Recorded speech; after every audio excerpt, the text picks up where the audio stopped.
Янузбек Евкуров и Равиль Гайнуддин приняли участие в культурно-благотворительном проекте «Шатер Рамадана», который состоялся в этом году в Москве, кстати, уже в 13-й раз. По случаю начала священного месяца Рамадана. Основную тему шатра обозначили как пророки Всевышнего и их качества.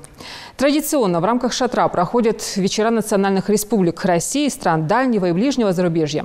Организатором мероприятия стало постоянное представительство Ингушетии, Духовное управление мусульман Москвы при поддержке Духовного управления мусульман Российской Федерации и правительства Москвы. Зелимхан Калоев расскажет.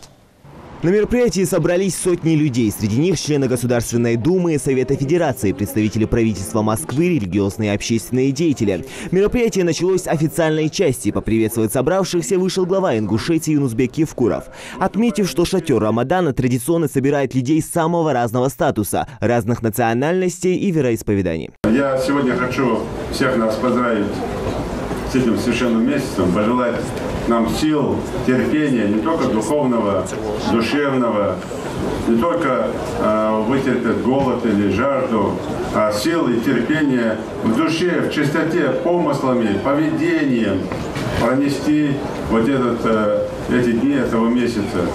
Тот, кто до этого месяца ездил на красный свет, превышал скорость за рулем машины, тот должен в этом месяце хотя бы остановиться.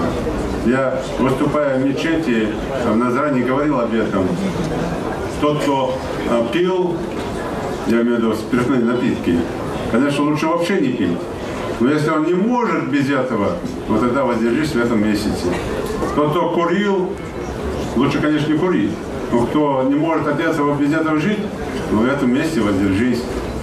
И если он это сделает, Аллах даст ему силы дальше не продолжать это. Потому что это будет та благодать, которую Всевышний даст ему именно в этом месте.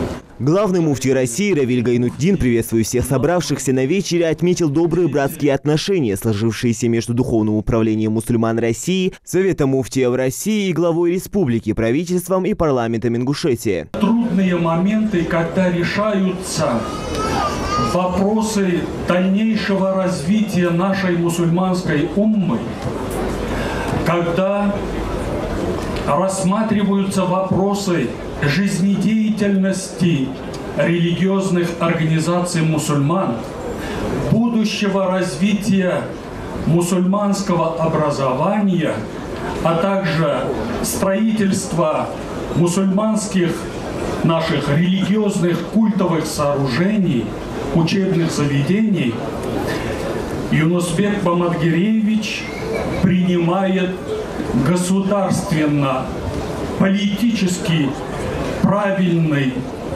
подход и решение и оказывает помощь высшему мусульманскому духовенству в отстаивании интересов, прав и свобод верующих граждан Российской Федерации, мусульман нашей страны. Янузбек Евкуров в рамках шатра Рамадана вручил Равилю Гайнуддину юбилейную медаль 25-летия Республики Ингушетия и поблагодарил за усилия по укреплению национального единства и духовного возрождения народов. В связи с 25-летием образования Республики Ингушетия, юбилейной медалью 25 лет образования Республики Ингушетия награждается Гайнуддин Равиль Исмаилович, председатель Совета муфтиев России, председатель Духовного управления мусульман Российской Федерации.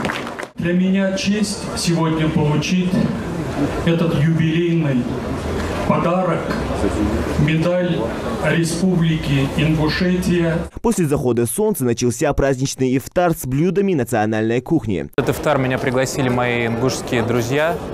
Это первый мой пост вообще в жизни, который я держу. Будучи русским православным человеком, решил пройти этот испытания вместе с моими братьями и сестрами-мусульманами, для того, чтобы продемонстрировать наше единство. Гости были в восторге от ингушского гостеприимства и от щедрого угощения. Зелимхан Калоев, Новости 24.